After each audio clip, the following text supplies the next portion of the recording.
नमस्कार, मैं हूं श्वेता सिंह और आप देख रहे हैं आज तक। जिस समय हिंदुस्तान एक अदृश्य दुश्मन कोरोना से पहले ही लड़ाई लड़ रहा है, उस समय तीन देश दुश्मन की मुद्रा में सामने आ गए।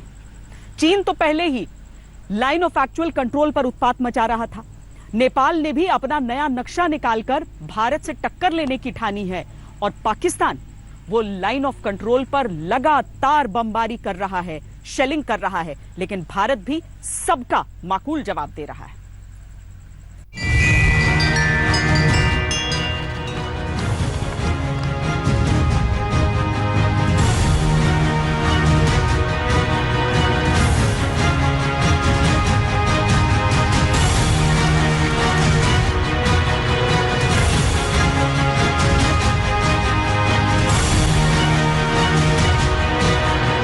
जिस चीन को प्रधानमंत्री नरेंद्र मोदी ने अपना सच्चा दोस्त बनाना चाहा,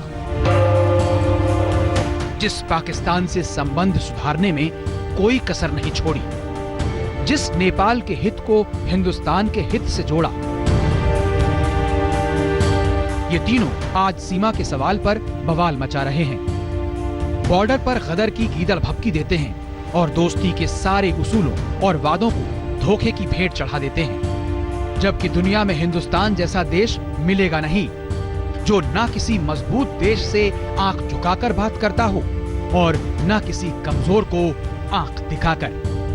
वो सबसे आंख मिलाकर बात करता है। न हम आंख झुकाकर के बात करेंगे,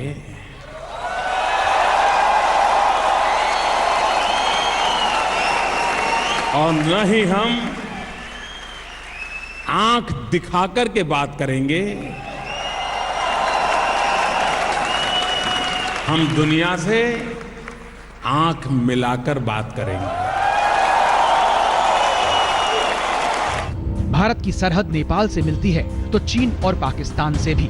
इस कोरोना की वैश्विक महामारी में जब हिंदुस्तान अपने नागरिकों की जान बचाने पर लगा है, इन तीनों देशों ने आपदा को अपनी धूर्तता के अवसर में बदलना चाहा। ना कोरोना से अपने लोगों को बचाने की आरजू रही, ना सीमा की कोई आबरू, लेकिन वो भूल जाते हैं सभ्यता और विनम्रता भारत की कमजोरी नहीं है। नरेंद्र मोदी के भारत को कोई भी आंख नहीं दिखा सकता। फिर कहूंगा, नरेंद्र मोदी जी के भारत को कोई आंख नहीं दिखा सकता। जिस लद्दाख में नियंत्रण रेखा को लेकर किसी विवाद का कोई कारण नहीं था, वहां चीन पिछले महीने चुपके से घुस आया, लेकिन भारत के तेवर देखकर पीछे हटना पड़ा। वो बातचीत की टेबल पर भी आ गया। उसकी जुबान पर संवाद है, लेकिन दिमाग में बारूद और दिल में भी बारूद ही भरा हुआ है। नहीं तो तिब्बत के पठार पर युद्धाभ्यास के वीडियो क्यों जारी करता? लद्दाख सीमा पर आधुनिक तोप PCL 181 को क्यों तैनात करता? वो पूर्वी लद्दाख के फिंगर जोन 4 तक क्यों आता, जबकि फिंगर 8 पर ही नियंत्रण रेखा है? लेकिन चीन को उसकी ही भाषा में भारत जवाब दे रहा है, बात से भी हथियार से भी। मैं आपको यकीन दिलाना चाहता हूं बहनों भाइयों, हम लोग किसी भी सूरत में भारत के सम्मान और स्वाभिमान पर चोट नहीं पहुंचने देंगे। समस्त देशवासियों को इस वर्चुअल रैली के माध्यम से मैं विश्वास दिलाना चाहता हूं। चीन अकेले ही विवाद नहीं बढ़ा रहा, बल्कि भारत को उलझाने के लिए नेपाल को भी शामिल कर लिया। अब नेपाल भी अपने देश का एक नया नक्शा लेकर आ रहा है, जो बिना सिर पैर के है। आखिर नेपाल को 74 साल बाद सुगौली समझौता क्यों याद आ रहा है? क्यों अपना रकबा बढ़ाने के लिए नया नक्शा लाना पड़ रहा है, जिसके लिए संविधान संशोधन कर रहा है? और क्यों बिना कारण के सीतामढ़ी से सटे बॉर्डर पर नो मेंस जोन में एक हिंदुस्तानी की हत्या कर दी? इन सवालों का जवाब नेपाल को देना है, जिसका रिकॉर्ड नए नक्शे पर फंस गया है। नक्शा तो प्रमाणित होती है, ये तो नेपाल की बात है। नेपाल और भारत की कूटनीतिक बातचीत के लिए ये कई समस्या खड़ा नहीं करता है, क्योंकि आप जानते हैं कि नेपाल के काला पानी और लिपुलेख भारत ने बार बार अपने नक्शा में शामिल किया हुआ था। फिर भी हम तो हर वक्त वार्ता के लिए तत्पर। उरी और दूसरे इलाकों में पाकिस्तान बार बार गोलीबारी क्यों करता? क्यों उसके आतंकवादी पुलवामा 2 करने के लिए बारूद से भरी गाड़ी लेकर आते कि जन्नत को नरक बनाने में लगे रहते? लेकिन भारत ने जवाब में पाकिस्तान की चौकियों को मटियामेट करना शुरू कर दिया। अगले 1 घंटे तक देखिए कि कैसे हिंदुस्तान और प्रधानमंत्री नरेंद्र मोदी सरहद के उस पार खड़े।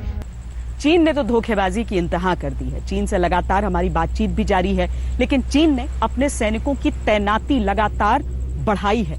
हालांकि भारत ने भी सही जवाब उसे देते हुए पूरी सीमा पर यानी लाइन ऑफ एक्चुअल कंट्रोल में लद्दाख से लेकर अरुणाचल प्रदेश तक अपने सैनिकों की और अपने हथियारों की तैनाती बढ़ा दी है। कोरोना से लड़ाई के बीच हिंदुस्तान को चीन से लगी नियंत्रण रेखा पर ऐसी फौजी तैनाती नहीं करनी पड़ती, लेकिन करे तो करें क्या? चीन जैसे पड़ोसी देश के रहते बात के साथ घात का भी इस्तेमाल करना पड़ता है।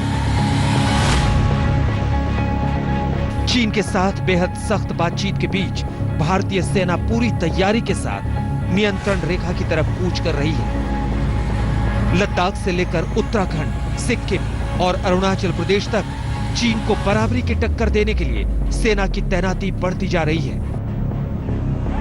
और हां, इस बार भारतीय सैनिक अकादमी देहरादून में पासिंग आउट परेड से निकले सेना के अधिकारी सीधे अपनी यूनिट पर तैनात होने जा रहे हैं। लीडरशिप एक बहुत अहमियत वाला हिस्सा है, क्योंकि उन्होंने फ्यूचर मिलिट्री लीडर्स हैं वो, तो इसलिए लीडरशिप की भी ट्रेनिंग दी जाती है। और जब उनका ट्रेनिंग काल पूरा होता है, जो कि 1.5 साल से 1 से 1.5 साल है, यहाँ पर एनडीए के लोग भी यहाँ आते हैं, तो उसके दौरान में इस दौरान में उनके अंदर में लीडरशिप की क्वालिटीज, त्याग बलिदान की भावना, पूरी की पूरी जज्बा पैदा हो जाता है। और आप देखते हैं कि हमारे यंग ऑफिसर्स ने हर युद्ध में अपना पूरा उन्होंने प्रमाणित किया है कि वो देश के लिए कोई भी कुर्बानी दे सकते हैं। आईएमए के कमांडेंट लेफ्टिनेंट जेएस निगे का कहना है कि इस वक्त जिस तरह से खासतौर से कोरोना का जो संकट रहा है, उसके बीच में भी आईएमए की जो ट्रेनिंग रही है और जो यहाँ पे कैडेट है उनका जो जज्बा रहा है वो बरकरार रहा है। और खासतौर से यहाँ की जो ट्रेनिंग है वो एक भविष्य में एक मिलिट्री लीडर को तैयार करता है। भारत के लिए चीन की हर चाल पर सतर्क रहना स्वाभाविक है।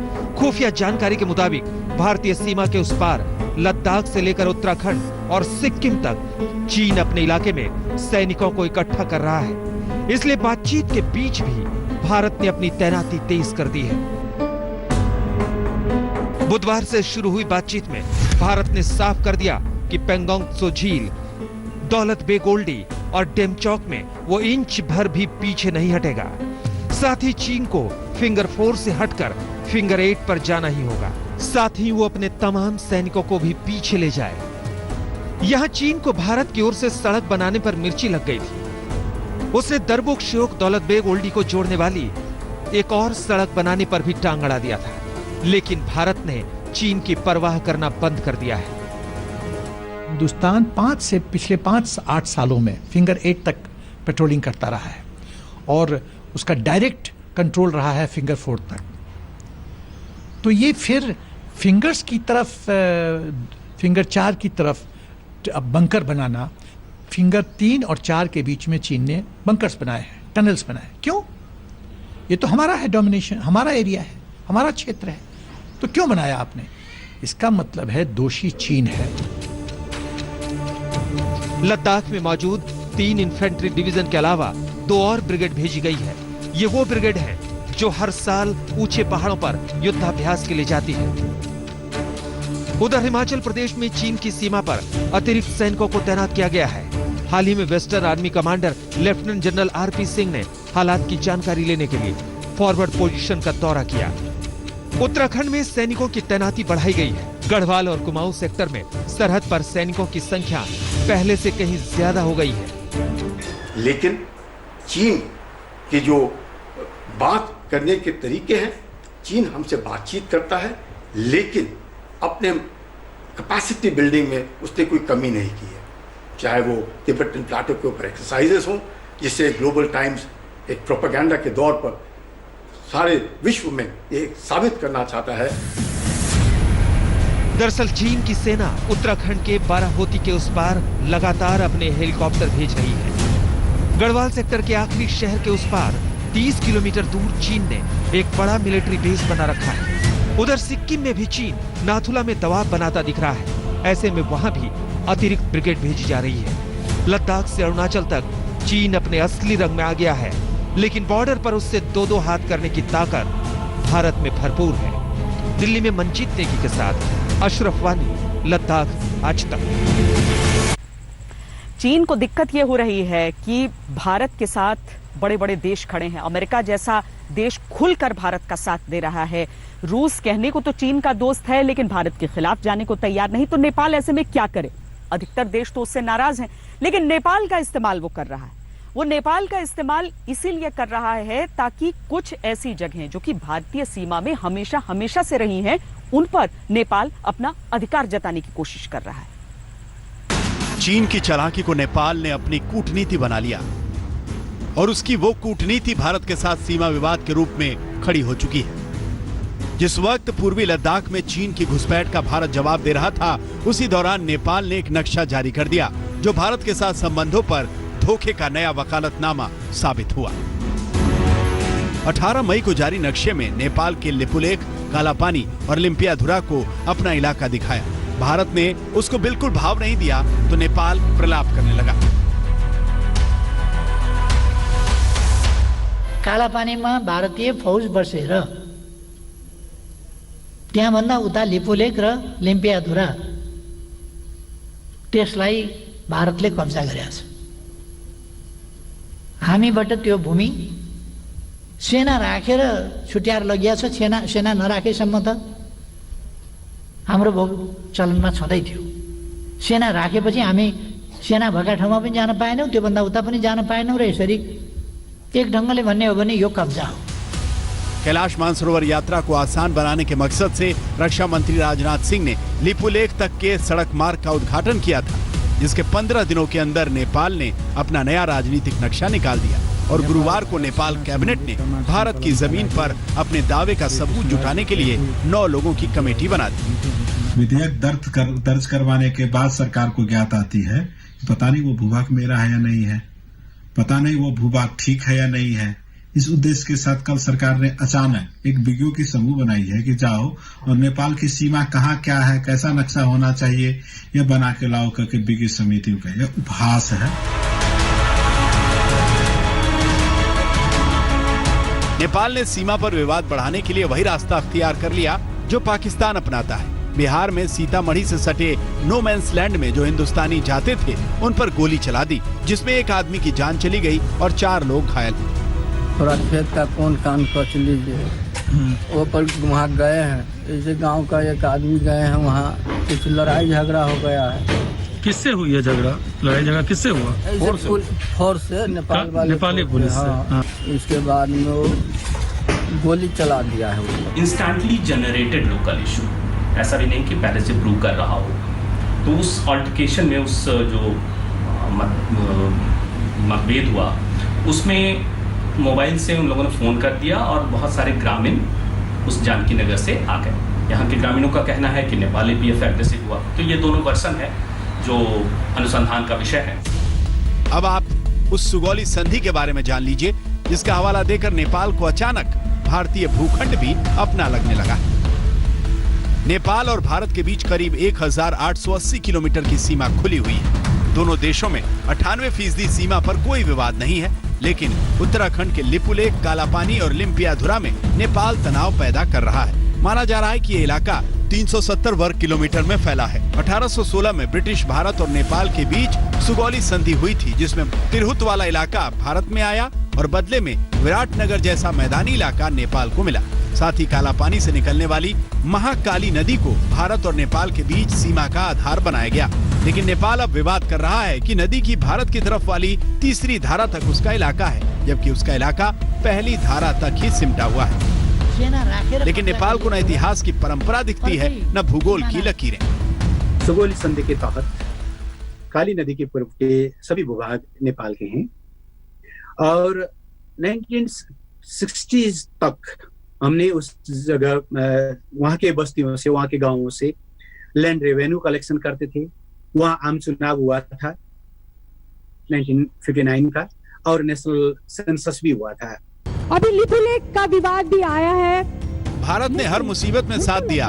उस नेपाल का हाल ये है कि उसके ही देश में एक महिला सांसद ने नेपाल के झूठ का विरोध किया तो उसके साथ मारपीट हुई। सरतागिरी मुर्दाबाद मुर्दाबाद मुर्दाबाद। अभी लिपुलेख का विवाद भी आया है, लेकिन मुझको लगता है कि सरकार ने बिना भारत और चीन के साथ संवाद किए बिना ही जिस ढंग से सम्माननीय राष्ट्रपति महोदय के मुख से ये नया नक्शा निकालने की बात की है, उन्होंने हमारी विदेश नीति, उनकी क्षमता के ऊपर प्रश्न उठाया है। नेपाल ने एक ऐसा काल्पनिक सवाल उठा दिया है जिसकी कोई बुनियाद नहीं है, इसीलिए इस शक की गुंजाइश अपना अस्तित्व रखती है कि कौन सी ताकत पीछे से उसको उकसा रही है। नजर तो नेपाल के उत्तर की तरफ हिमालय के पार ही जाती है।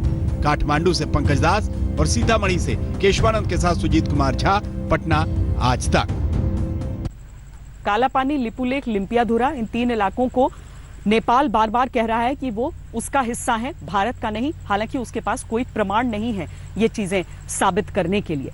इस सब के बीच एक बात तो स्पष्ट तौर पर नजर आ रही है कि नेपाल से हमारे रिश्ते पारंपरिक तौर पर बहुत मीठे रहे हैं। प्रधानमंत्री नरेंद्र मोदी ने खुद भी कहा है कि ये कूटनीतिक रिश्ते नहीं है, बल्कि नेपाल से हमारा खून का रिश्ता है। इस सब के बीच अगर केपी शर्मा ओली इस तरह की चीजें कर रहे हैं तो साफ तौर पर नजर आ रहा है कि वो चीन के इशारे पर नाच रहे हैं।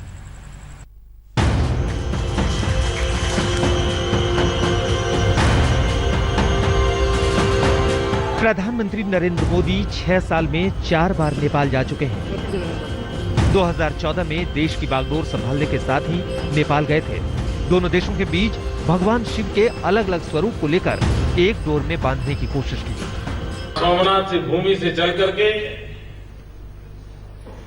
राष्ट्रीय राजनीति का फलक काशी विश्वनाथ की छत्र छाया में मैंने प्रारंभ किया, काशी से किया और आज पशुपतिनाथ के चरणों में आकर के खड़ा हुआ। लेकिन भारत की दोस्ती और गर्मजोशी भरे संबंधों का सिला नेपाल ने ये दिया है कि भारत के लिपुलेख, कालापानी और लिम्पियाधुरा इलाके को अपना हिस्सा बताने लगा। इसके बाद नेपाल भारत से सटे इलाकों में अपने आउटपोस्ट पर सैनिकों की संख्या बढ़ाने लगा। उत्तराखंड के पिथौरागढ़ के पास भारत नेपाल सीमा के 15 बॉर्डर आउटपोस्ट पर नेपाल ने आर्म्ड पुलिस की तैनाती कर दी है। ऐसा कई दशकों के बाद हुआ है, जबकि प्रधानमंत्री मोदी ने भारत और नेपाल के संबंधों को गोरखा रेजिमेंट के विश्वास से भी जोड़ा था। हिंदुस्तान ने वो कोई लड़ाई जीती नहीं है जिस जीत के साथ किसी नेपाली का रक्त न बहा। अब सवाल है कि अचानक नेपाल का नया नक्शा और उसके लिए संविधान संशोधन तक जाने के पीछे कूटनीतिक और सामरिक चाल क्या है? कालापानी में भारतीय फौज और आईटीबीपी 1947 से तैनात है, लेकिन नेपाल अब क्यों ऐतराज कर रहा है? जब नेपाल के पास जमीन का दस्तावेज नहीं है तो नक्शा निकालने की ऐसी हड़बड़ी क्यों आई? बगैर दस्तावेज और सबूत के नेपाल ने चीन के उकसाने पर यह हरकत की है। और एक बड़ा सवाल कि प्रधानमंत्री ओली कोरोना संकट में लोगों के बढ़ते गुस्से से ध्यान भटकाने के लिए देशभक्ति का बुलबुला पैदा करना चाहते हैं। नेपाल में कोरोना से लड़ने में सरकार की भारी नाकामी के खिलाफ ये लोग सड़क पर उतरे हैं। वो नेपाल की ओली सरकार से पूछ रहे हैं कि विदेशों से मिले पैसे का किए क्या, लेकिन इसमें भी नेपाल सरकार भारत को ही दोष दे रही है। उसके प्रयोग करते हुए नेपाली लोग, नेपाल के भाइयों और बहनों, वो नेपाल आए और unfortunately they were not tested. उनका कोई वहाँ पे कोविड-19 का टेस्ट नहीं हुआ था और जब वो आए तो उनमें से बहुत सारे लोगों को कोविड पॉजिटिव पाया गया। प्रधानमंत्री ने इसी फैक्ट को कहा है। इसमें किसी का दोषारोपण का कोई गुंजाइश ही नहीं है। ये तो रियलिटी है ना, वो रियलिटी को हमने कहा है। नेपाल अपनी पीठ पर चीन के पड़े हाथ को पहचान नहीं रहा है कि कब ड्रैगन के नाखून उसको नोच खाएंगे। उत्तर प्रदेश के मुख्यमंत्री योगी आदित्यनाथ ने तिब्बत का हवाला दिया तो नेपाल इस पर भड़क गया। उत्तर प्रदेश का मुख्यमन्त्रीले बोल्नुभयो भन्ने कुराहरू केही आएको छ। यदि उहाँले त्यसरी बोल्नु भएको हो भने त्यो जायज होइन र त्यसरी नेपाललाई यदि उहाँले धम्काउन खोज्नु भएको हो भने चीन की आदत है कि वो किसी देश को पहले कर्ज देता है और फिर उससे अपने मन की करवाता है। नेपाल ने चीन से दोस्ती की कानाफूसी तो बहुत की, लेकिन देर सवेर वो उसके लिए महंगा साबित हो सकता है। काठमांडू में पंकज दास और सीतामढ़ी में केशवानंद के साथ सुजीत कुमार झा, पटना आज तक। पारंपरिक रिश्ता और सेना के वीरों का रिश्ता, ऐसा रिश्ता है भारत और नेपाल का। फिर ऐसा क्या हुआ कि आज नेपाल के तेवर ऐसे तल्ख हैं, वो ऐसे कड़वे बोल रहा है? दरअसल ये बात समझिए कि चीन हमेशा चाहता है कि वो नेपाल का इस्तेमाल एक ऐसी जमीन के तौर पर करे जिससे वो भारत को साध सके। ऐसा हो नहीं सकता है, लेकिन कोशिश उसकी यही है। इसीलिए आर्थिक तौर पर जिस तरह से वो पाकिस्तान में निर्माण करके पाकिस्तान को अपना गुलाम बनाना चाहता है, वैसे ही चाहता है कि नेपाल में वो आर्थिक तौर पर कुछ इस तरह का इन्वेस्टमेंट करे कि नेपाल भी उसकी ही बातों को माने।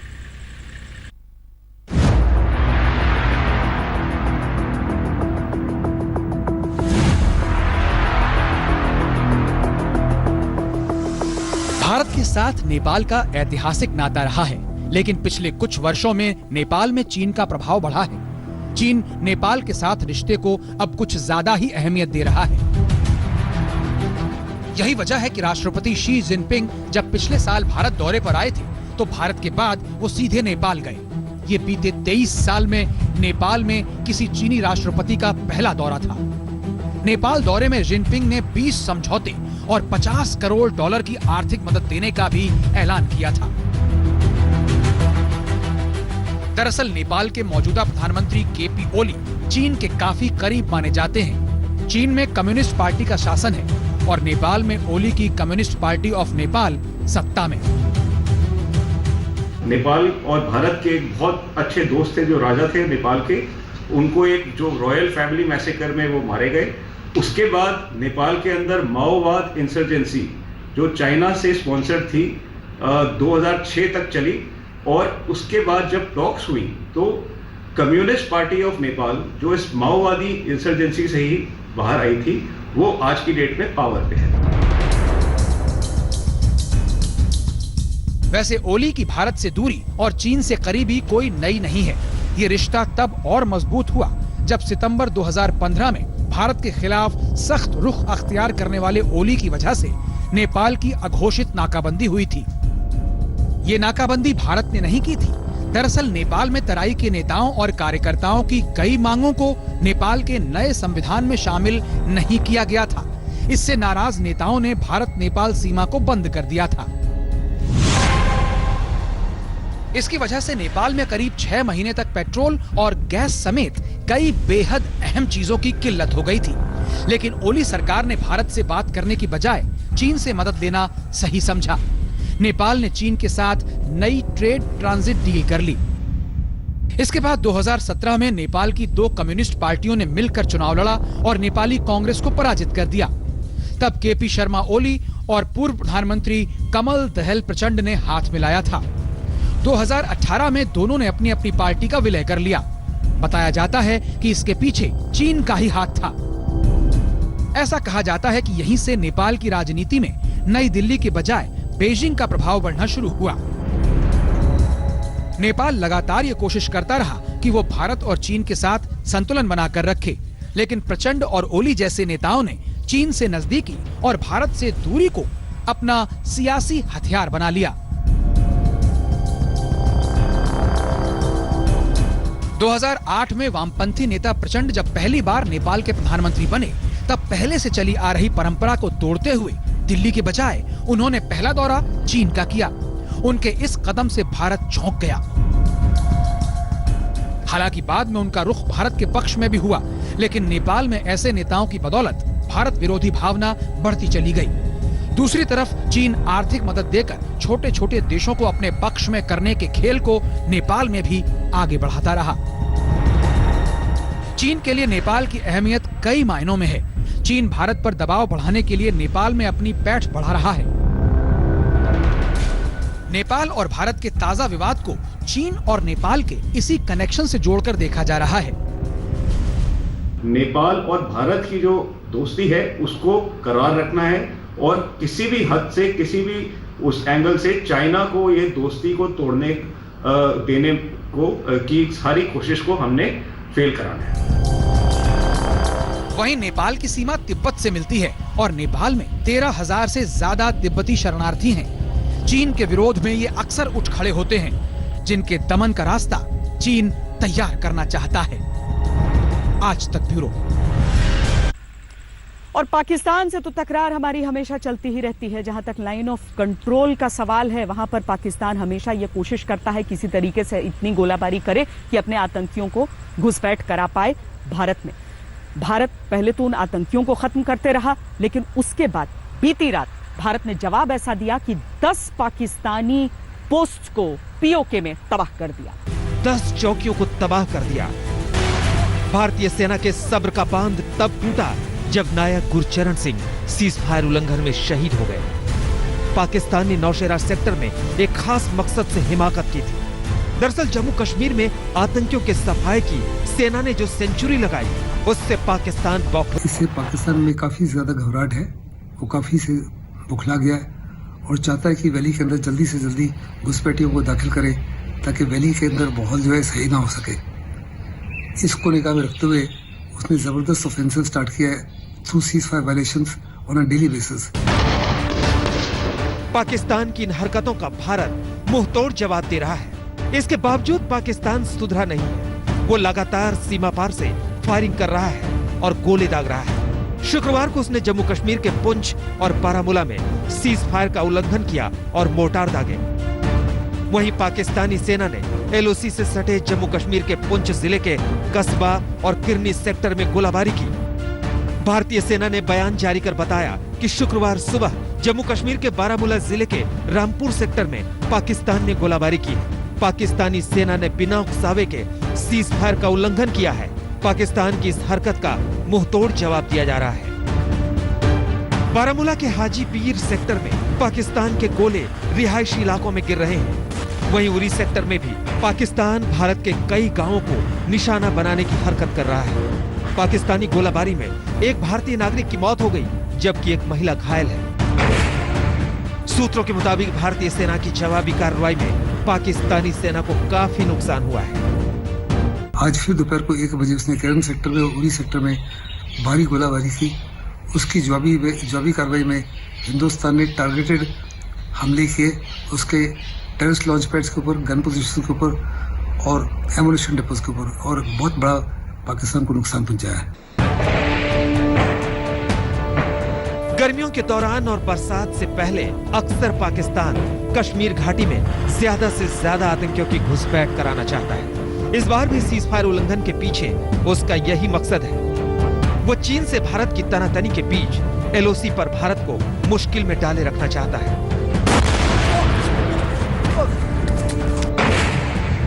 लेकिन सेना के साथ दिल्ली में बैठी सरकार ने सरहदों को हर हाल में महफूज रखने का प्रण लिया है। हमारे समय में भी उरी हुआ, पुलवामा हुआ, मगर ये नरेंद्र मोदी सरकार थी, भारतीय जनता पार्टी की सरकार थी। कुछ ही दिनों में सर्जिकल स्ट्राइक और एयर स्ट्राइक कर घस में घुसकर दंडित करने का काम भारतीय जनता पार्टी की नरेंद्र मोदी सरकार ने किया। भारतीय सेना ने भी ठान लिया है कि वो पाकिस्तान को सबक सिखा कर रहेगी। इससे पहले भी पाकिस्तान में बने आतंकी कैंप को सेना तबाह कर चुकी है।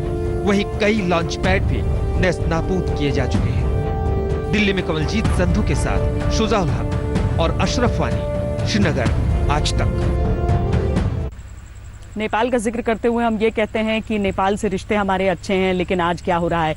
चीन का जिक्र करते हुए हम कहते हैं कि कभी कभी एलएसी पर चीन इस तरह की हरकतें करता है, लेकिन पाकिस्तान तो हमेशा ऐसा ही करता है। जिस तरह से उसके आतंकी गतिविधियों का भारत ने हर बार मुंहतोड़ जवाब दिया है, धीरे धीरे पाकिस्तान लाइन पर आने की शुरुआत तो करता है, लेकिन फिर उसकी कोई न कोई हरकत उल्टी पड़ जाती है। उरी के बाद हुआ सर्जिकल स्ट्राइक, पुलवामा के बाद बालाकोट में एयर स्ट्राइक्स। पाकिस्तान समझ तो रहा है, खौफ में है, लेकिन सुधर अभी नहीं रहा है। 7वें पाताल में होंगे, उनको भी मैं छोड़ने वाला नहीं। चेतावनी पर चेतावनी और स्ट्राइक पर स्ट्राइक। 2014 से लेकर अब तक पाकिस्तान के खिलाफ मोदी सरकार की नीति हर हमले का करारा जवाब देने की रही है। हमला चाहे पाकिस्तानी सेना का हो या पाकिस्तान में प्रशिक्षित और समर्थित आतंकियों का, मोदी सरकार की नीति के मुताबिक सेना ने बदले की कार्रवाई में कोई भेदभाव नहीं किया। 18 सितंबर 2016 को पाकिस्तान से आए आतंकियों ने जम्मू कश्मीर के उरी सेक्टर में भारतीय सेना के कैंप पर हमला किया था। इसमें 18 जवान शहीद हो गए थे। इससे देश भर में गुस्से की लहर दौड़ पड़ी थी। भारत ने कड़ा रुख अख्तियार किया और दुनिया में किसी देश की परवाह किए बिना पाकिस्तान में घुसकर हमला किया। 28-29 सितंबर की रात भारतीय सेना के जवान पीओके में दाखिल हुए और आतंकी लॉन्च पैड्स पर सर्जिकल स्ट्राइक कर उन्हें नेस्तनाबूद कर दिया। जब सर्जिकल स्ट्राइक हमने पहली बार की तब कहां चुनाव था भाई? ये हमारा सिद्धांत है, हम घर में घुस के मारेंगे।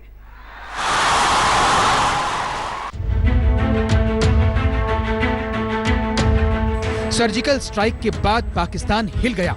पाकिस्तानी फौज की फजीहत होने लगी, लेकिन पाकिस्तान नहीं सुधरा। वो भारत के खिलाफ आतंकी साजिश को आगे बढ़ाता रहा। 14 फरवरी को पाकिस्तान की रची साजिश का ही नतीजा था कि सीआरपीएफ के 40 जवान आत्मघाती हमले में शहीद हो गए। इस हमले के 12 दिन बाद यानी 26 फरवरी को भारतीय सेना ने वो कर दिखाया जो इससे पहले 1971 में हुआ था। 1971 के बाद पहली बार भारतीय वायुसेना के लड़ाकू विमान पाकिस्तान में दाखिल हुए। इन विमानों ने बालाकोट में आतंकी कैंप पर दनादन बम बरसाए। इस हमले में बड़ी संख्या में आतंकी मौत के घाट उतरे। पाकिस्तान अब खौफ खाने लगा था, लेकिन उसकी फितरत उसे बार बार छुपकर वार करने के लिए उकसाती रही। अक्टूबर 2019 में उसने फिर से सीज फायर उल्लंघन तेज कर दिया। इसके पीछे उसका मकसद आतंकियों की घुसपैठ कराना था। भारतीय सेना ने इसका इतना खौफनाक जवाब दिया कि पाकिस्तान हिल गया। भारतीय सेना ने आतंकी कैंपों को निशाना बनाने के लिए आर्टिलरी गन का इस्तेमाल किया। पाकिस्तानी इलाके में स्थित आतंकी घुसपैठियों के 4 लॉन्च पैड्स को तबाह कर दिया गया। ये लॉन्च पैड नीलम और लीपा वैली में थे। आतंकी इन्हीं कैंप्स में घुसपैठ के लिए इकट्ठा हुए थे, लेकिन भारत की तरफ से बरसे तोप के गोलों ने उनमें खलबली मचा दी। बड़ी संख्या में आतंकवादी मारे गए और पाकिस्तानी सेना को भी भारी नुकसान हुआ। घुसपैठियों को धकेलने की फिराक में है, वहीं कश्मीर में मौजूद आतंकियों पर हमले का दबाव बना रहा है। इसी के तहत पुलवामा जैसी साजिश हुई थी। कार में भारी मात्रा में विस्फोटक वाला आईडी बनाकर उसने भारतीय सुरक्षा बलों पर हमले का प्लान बनाया था। उसका ये प्लान सुरक्षा एजेंसियों ने नाकाम कर दिया। कार को कब्जे में लेकर तबाह कर दिया गया। अनुच्छेद 370 हटाए जाने के बाद से ही तिलमिला रहा पाकिस्तान लगातार बड़े हमले की साजिश रच रहा है। वहीं उसकी हर साजिश को नाकाम करने के लिए सुरक्षा एजेंसियां अलर्ट पर हैं। मंजीत नेगी के साथ अशरफ वानी, श्रीनगर, आज तक।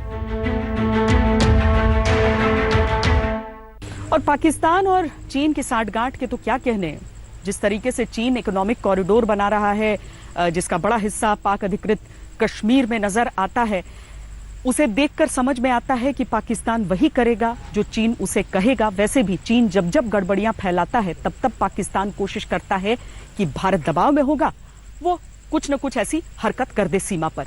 लेकिन भारत 3 दुश्मनों को एक साथ हैंडल करने की काबिलियत रखता है। एलओसी पर लगातार फायरिंग कर रहा है। इससे पहले अंतर्राष्ट्रीय मंच पर चीन ने कश्मीर का मुद्दा उठाने में पाकिस्तान का खुलकर साथ दिया। हालांकि फ्रांस, अमेरिका, ब्रिटेन और रूस ने चीन की इस चाल को नाकाम कर दिया। ये वही चीन है जिसने एक तो आतंकवाद के अलावा चीन पाकिस्तान कश्मीर में भारत को घेरने के मकसद से भी साथ मिलकर काम कर रहे हैं। भारत ने जब से ऐलान किया कि वो पीओके और अक्साई चीन को हासिल करके रहेगा, तब से चीन और पाकिस्तान दोनों की बेचैनी बढ़ गई है। दरअसल ये क्षेत्र चीन पाकिस्तान इकोनॉमिक कॉरिडोर के लिए बेहद अहम है। इसके अलावा चीन और पाकिस्तान अफगानिस्तान में भारत का प्रभाव कम करना चाहते हैं। जब जब भारत पाकिस्तान के बीच जंग हुई, तब तब चीन नियंत्रण रेखा पर हावी होने की कोशिश करता रहा। करगिल जंग के दौरान ही उसने पेंगोंग झील तक अपनी सड़क बनाई थी, जिसके दम पर वो अब फिंगर 4 तक आ पहुंचा है। LOC और LAC पर एक बार फिर चीन पाकिस्तान की हरकत जानकारी। सीज़फायर वायलेशंस जो है पाकिस्तान की तरफ से बहुत बढ़ गई हैं। पाकिस्तान जो है एडवांटेज ले रहा है, जहां इंडिया ऑक्युपाइड है लाइन ऑफ एक्चुअल कंट्रोल में चाइना के साथ, तो ये एक मौका मिलता है पाकिस्तान को कि सीज़फायर वायलेशन बढ़ाने का, और सीज़फायर वायलेशन बढ़ा के फायरिंग के दौरान इन्फिल्ट्रेशन, टेररिस्ट को इन्फिल्ट्रेट करने का। पाकिस्तान के साथ मिलकर भारत के खिलाफ मोर्चा खोलने वाले चीन का असली मकसद POK से होकर गुजरने वाले चीन पाकिस्तान आर्थिक कॉरिडोर को पूरी तरह सुरक्षित करना है। चीन की कोशिश रही है कि भारत उसके one belt one road project का हिस्सा बने, लेकिन भारत POK को अखंड कश्मीर का हिस्सा मानता है और इस वजह से चीन के इस प्रोजेक्ट के खिलाफ है। ये बात चीन को नागवार गुजरी है, लेकिन भारत चीन पाकिस्तान दोनों की हरकतों का जवाब देने की ताकत रखता है। आज तक ब्यूरो। हमारी इस खास पेशकश में इतना ही। देश और दुनिया की बाकी खबरों के लिए आप देखते रहिए आज तक।